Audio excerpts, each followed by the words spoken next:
Hello গল্প lovers, হৃদয় মাঝে তুমি চ্যানেলে আমি মাফি।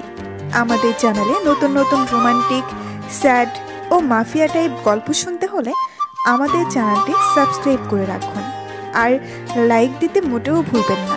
হ্যাঁ, এই ছবিটা মানুষগুলো সম্পর্কে আমার জানতেই হবে। এই ছবিগুলো আমি তুর্যের ঘরে পেয়েছি আর আমার মন বলছে এই ছবিগুলোর সাথে ওনার কোনো না কোনোভাবে সম্পর্ক আছে। এই জন্য এগুলো আমাকে জানতেই হবে। তোমাকে আমার দিব্যি বড় মা। মা মরে যাওয়ার পর থেকে যখন থেকে বুঝতে শিখেছি তোমাকেই মা হিসাবে মেনেছি। আজ পর্যন্ত তোমার এই মেয়ে মুখ ফুটে তোমার কাছে কিচ্ছু চাইনি। আজ চাচ্ছি, প্লিজ আমাকে জানতে দাও। বেশ, আমি তোকে সবটা বলবো। রুদ্র যেমন আমার ছেলে, তুইও আমার মেয়ে। ভাবি মরে যাওয়ার পর কখনো তোকে মেয়ে ছাড়া অন্য চোখে দেখিনি, তাই আজ প্রথম আমার কাছে তোর চাওয়া এই অনুরোধ আমি ফেলবো না। আমার ছেলেটার ক্ষতি হলেও না, কারণ আমার ছেলের জন্য যদি তোর জীবনে কোনো রকম ক্ষতি হয় সেটা আমি মানতে পারবো না। সত্যি যদি এই অ্যালবামটা তুর্যর কাছে পাওয়া যায় তাহলে আমারও জানতে হবে কে ও। ও যদি কি বলো? কিছু না, কই দেখি অ্যালবামটা। এই বলে মিসেস রাহেলা অ্যালবামটা নিয়ে আস্তে আস্তে পাতা উল্টাতে লাগলো। প্রথম পাতার ছবিটাই হাত বুলিয়ে বলল, এই ছবিটা আজ থেকে 23 বছর আগেকার। তখন তুই এখন কোনো ভূমিষ্ঠ হোসনি। সেই সময়টা ছিল বড় আনন্দ ঘন। আমরা একদম জয়েন্ট ফ্যামিলির মতো থাকতাম। এই যে তোর বাবা যাকে জড়িয়ে ধরে আছে, এইটা হলো তোর বাবার খুব কাছের বন্ধু। সেই সময়টা যে কেউ তোর বাবা আর তুহিন ভাইকে দেখলে তারা যে রক্তের সম্পর্কের কেউ না এটাই বিশ্বাস করতো না। আর তোর বাবা যাকে জড়িয়ে ধরে আছে, এই পিচ্চি ফুটফুটে ছেলেটি হলো তুরাগ। এই নামটা শুনে চমকে গেল শুভা। কি বললে তুমি? তুরাগ? হ্যাঁ, তুরাগ আমাদের খুব আদরের ছিল ও। তোর এই তুহিন আঙ্কেলেরই ছেলে হলো তুরাগ। এত দুষ্ট ছিল, পুরো ঘর মাথায় করে রাখতো আর সব দিক থেকে জিনিয়াস ছিল ছেলেটা। আমার খুব নাওটা ছিল ছেলেটা। সব সময় আমার আঁচল ধরে ঘুরে বেড়াতো, আমাকে ডাকতো ফুলমা বলে। আমিও মানতাম আমার 2 ছেলে না, আমার 3 ছেলে। এরপর এই ছবিটাই তুরাগকে জড়িয়ে আছে একজন, এটা কে? আর তুমি বা যেই ছেলেটাকে জড়িয়ে আছো সে কে? পরের পেজ উল্টে জিজ্ঞেস করলো শুভা। এইবার মিসেস রাহেলা একটা বড় নিঃশ্বাস নিয়ে নড়ে বসলো। এইটা তুরাগের মা, তোর ছোট মা।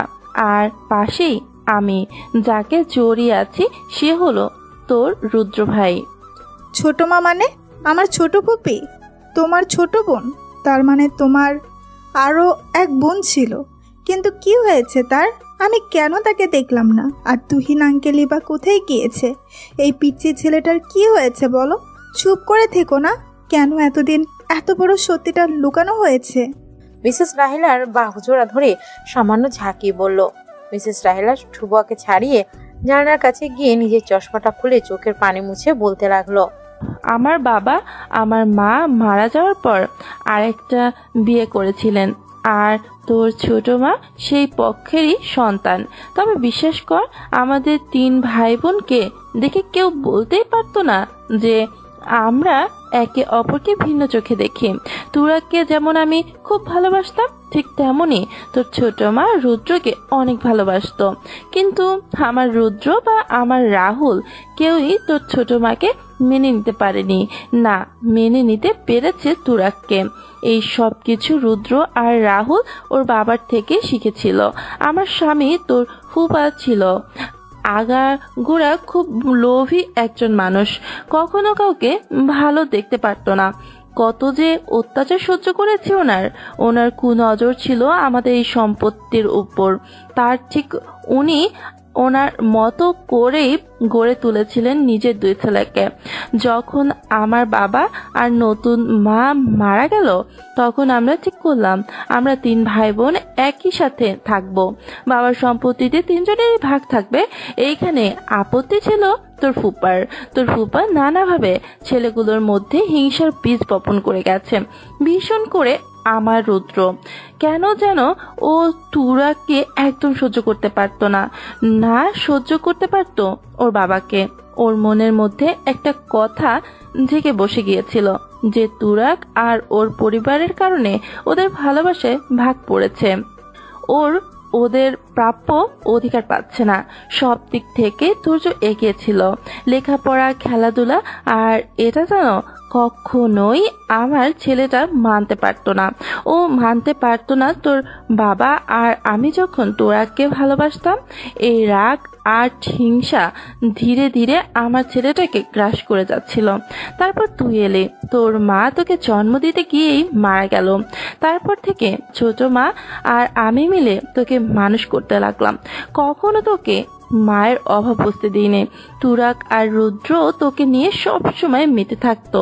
কিন্তু তুই যখন একটু হাঁটা শিখেছিস, সম্ভবত যখন 1 বছরের একটু বেশি তোর, তখন থেকে কেন জানি তুই তুরাগের কাছেই থাকতে চাইতি।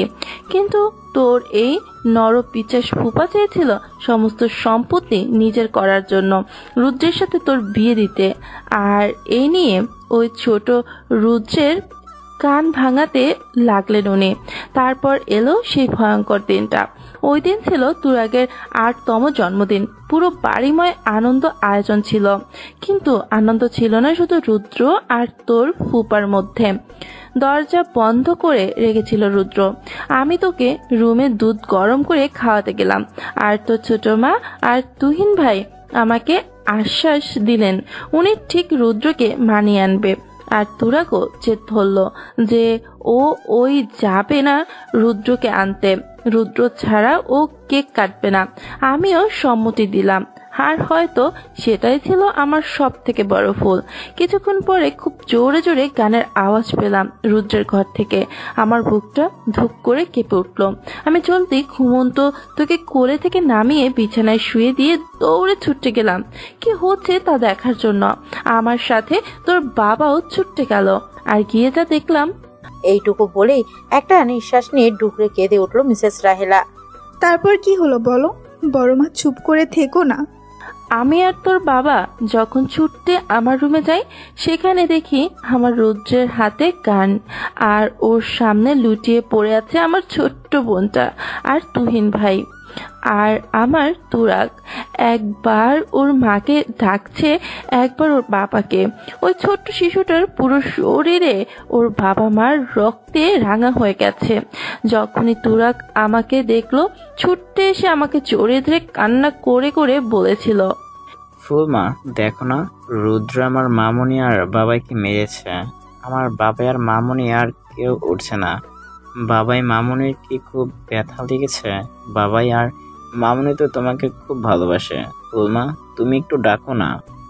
এখনো ওই ছোট্ট শিশুর আত্মচিৎকার আমার কানে ভাসে।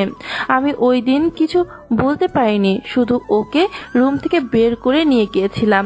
সেই রাতে কি কান্না ছেলেটার! কোনো মতে ভুলিয়ে ঘুম পাড়ালাম। তখনই দেখলাম আমার ছেলেটা ভয়ে কাচুমাচু হয়ে আছে। ও আমাকে দেখতেই আমাকে জড়িয়ে ধরে বলল, মা আমি বুঝি না, খালামণি আর খালু মরে যাবে বিশ্বাস করো।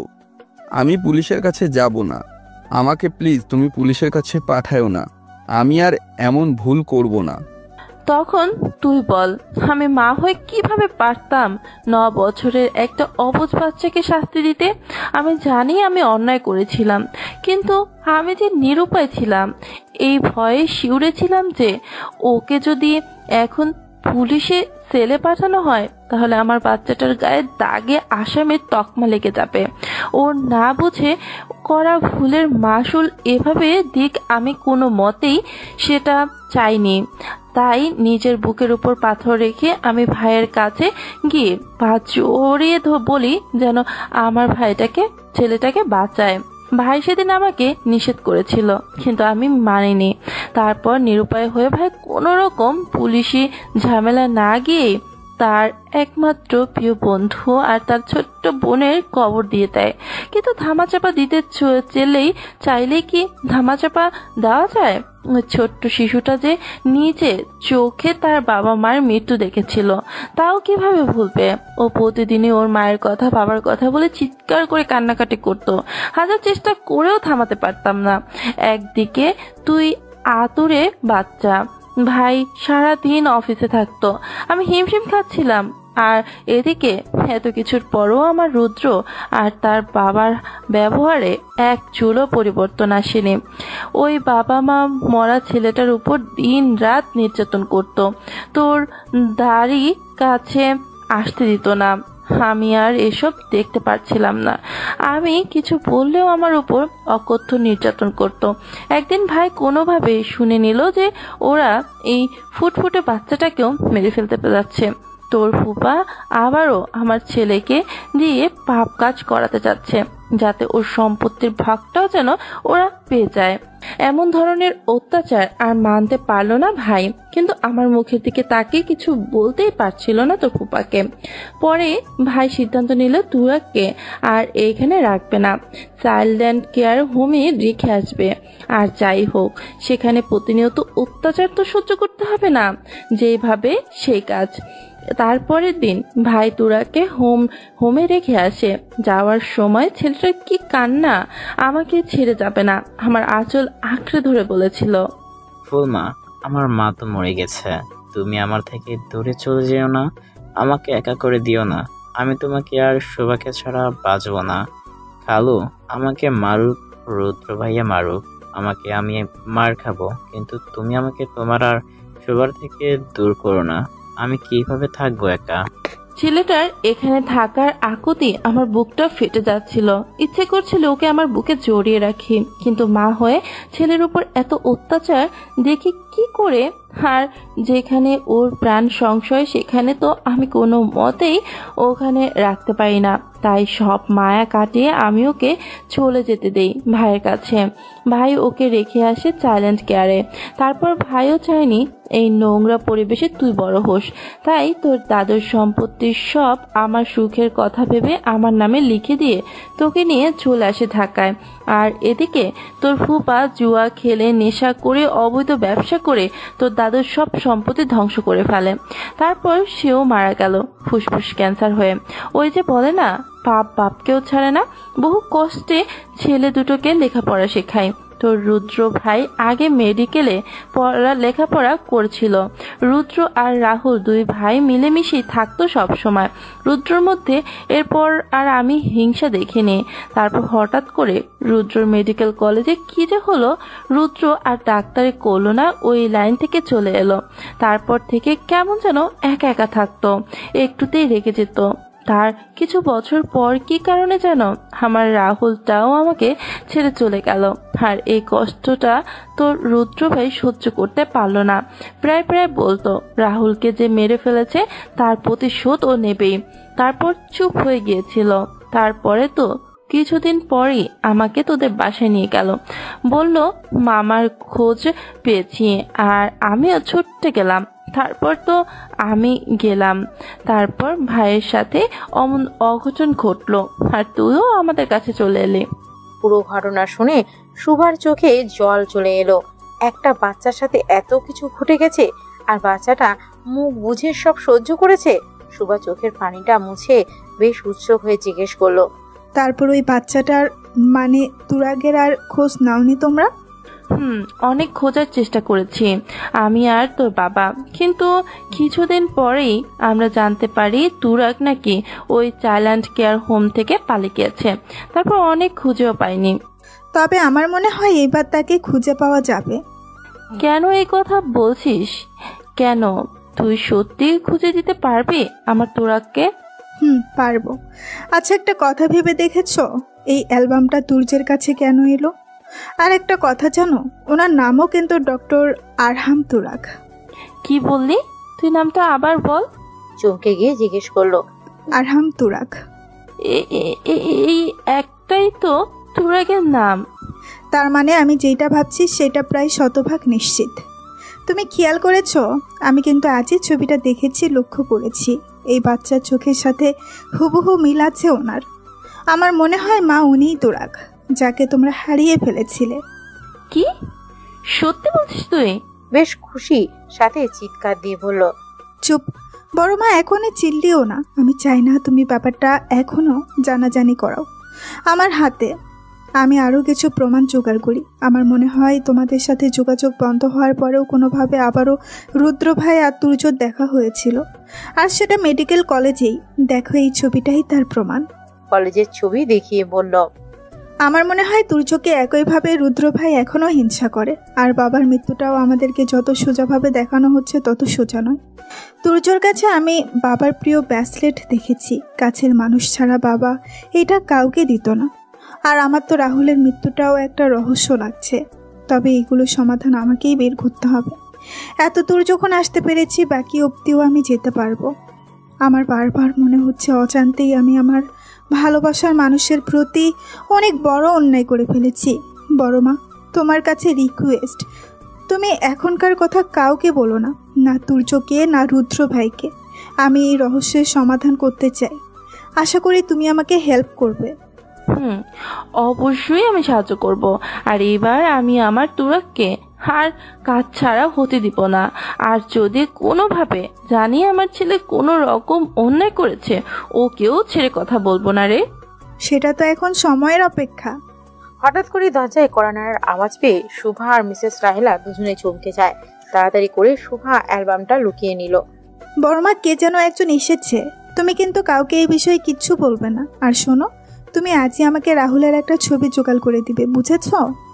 আচ্ছা, রাহুলের ছবি আমার আলমারিতে আছে, আমি সুযোগ বুঝে তোকে দিয়ে আসবো রে, তুই নিশ্চিন্তে থাক। আচ্ছা, তাহলে আমি দরজা খুলছি। এই বলে শুভা ছুটে গিয়ে দরজাটা খুলে দিল। আর দরজাটা খুলে দিয়ে দেখলো তুলসী। কি হলো তুলসী? আসলে দিদিমণি, দাদাবাবু আপনাকে খুঁজছে। ও আচ্ছা, চলো। দিদিমণি, হ্যাঁ বলো। আজ কি রান্না করব? শুভা কি একটা ভেবে জানো আবার মিসেস রাহেলার কাছে গেল। তারপর মিসেস রাহেলার কানে কানে বলল, বড়মা, তুরাক নিশ্চয়ই তোমার হাতের খাবার অনেক পছন্দ করত, আর তুমি নিশ্চয়ই জানো যে ওর কি কি খাবার পছন্দ। কথায় আছে, পুরুষ মানুষের পেট দিয়ে কথা বের হয়। দেখবো আজকে তোমার খাবার খেয়ে ওনার রিয়াকশন। আচ্ছা, তুই একদম চিন্তা করিস না। এই তুলসী, তুই আমার সাথে আয় তো, কি কি বাজার আছে বল, আজকে আমি রান্না করব। আপনি রান্না করবেন খালাম্মা? কেন, কোনো সমস্যা? না না, চলেন, আমি আপনার হাতে হাত লাগিয়ে দিই। চল। আর মা, তুই জামাইয়ের ঘরে যেয়ে দেখ ওর কি দরকার। ওনার আর কি দরকার থাকতে পারে? সামনে পাইলেই ঠেসে ধরে খালি আদর করার ধান্দা। এই জন্য একটু দূরে দূরে থাকতে হয়। তুমি বলো, একটা মানুষ দিনে কত বাকিটা বলতে গিয়ে শুভা হুঁশ ফিরল যে ওর বড় মার সামনে এসব বলছে। আর তখনই শুভা জিভে কাটা দিয়ে তাকালো, দেখলো মিসেস রাহেলা আর তুলসী দুজনে মিটমিট করে হাসছে। শুভা তাড়াতাড়ি মাথা নিচু করে নিয়ে বলল, বড়মা, আমি আসি কেমন? এই বলে ছুটে দৌড় দিল শুভা তুর্যের রুমের দিকে। আর এদিকে শুভার এমন বাচ্চামো দেখে মিসেস রাহেলা আর তুলসী দুজনে হাসিতে ফেটে পড়ল। ওই, আমি না হয় মা, এই জন্য মেয়ের এমন কাণ্ডে হাসি, তুই কোন খুশিতে হাসছিস? আমি তো দাদাবাবু আর দিদিমণির রোম্যান্সের কথা মনে করে হাসছি শরমে। মানে, তুই আবার কি দেখলি? দেখছি খালাম্মা, রান্না করে দাদাবাবু আর দিদিমণি। সকালের পুরো ঘটনা বলল। পরক্ষণে, আর বললেন না খালাম্মা, আমাকে দেখে দিদিমণির কি শরম, হুড়মুড় করে দাদাবাবুর রুম থেকে বের করে দিল। কি বলছিস? তারা নিজের বয়সের কথা মনে পড়ে হাসিটা আটকে নিল। এই, হাসি থামা বলছি তুলসী। তোর কি কোনো কাজকর্ম নেই যে এসব উকি মেরে দেখছিস? চল রান্নাঘরে রান্না করতে, একটুও শরম নেই। কিন্তু খালাম্মা, আপনিও তো হাসতেছিলেন। তুই যাবি নাকি এক্ষুনি লাঠির বাড়ি খাবি আমার হাতে? ওরে বাবা, না না খালাম্মা, এই যে মুখে কুলু পারছি, চলেন খালাম্মা। চল। এদিকে কোনো দিক না তাকিয়ে শুভা রুমের ভিতরে যেই ঢোকে, সামনাসামনি তুর্যের সাথে ধাক্কা লেগে দুজনেই একসাথে বিছানায় উপর হয়ে পড়ে। তুর্যের উপর শুভা গিয়ে পড়ে। তুর্য খানিকটা চোখ বাঁকিয়ে আগে শুভাকে দেখে, তারপর যখন শুভাকে চোখ মুখ খিচে বন্ধ করা দেখে, তুর্য খানিকটা চোখ বাঁকিয়ে দেখে মাথা একটা দুষ্ট বুদ্ধি আসে, তাই চোখ বন্ধ করে দম আটকে নেয়, যাতে তুর্যকে দেখলে একদম সেন্সলেস হয়ে যায়। শুভা যখন বুঝতে পারে ও কিছুর সাথে ধাক্কা খেয়ে কোথাও একটা পড়ে গেছে, শুভা আস্তে আস্তে নিচে চোখ খুলে, আর চোখ খুলেই দেখে তুর্যর শরীর অসাড় হয়ে আছে। শুভা তাড়াতাড়ি তুর্যর উপর থেকে উঠে তারপর তুর্যর পাশে গিয়ে বসে বলে, দেখুন, এটা কিন্তু বেশি বেশি হয়ে যাচ্ছে। সামান্য খাটে পড়ে যাওয়ায় এমন একটা ঢং করছেন যেন কি না কি। চোখ খুলুন বলছি। আমিও কিন্তু মেডিকেলের স্টুডেন্ট। কি হলে কি হয় বুঝি, চোখ খুলুন। কি হলো, এখনো চুপ করে আছেন? ইয়ার কি হচ্ছে? এমন চোখ বন্ধ করে থাকবেন না, উঠুন বলছি, উঠুন না। তুর্যকে সামান্য ঝাঁকালো। এবারও প্রথমবারের মতো তুর্য চুপচাপ রইল। দাঁড়ান, কি ভেবেছেন আমি কিছু বুঝি না? এক্ষুনি আপনার হার্টবিট আর পালস রেট চেক করলেই পাওয়া যাবে। আপনার সব চারি জুড়ি সব ধরা পড়ে যাবে।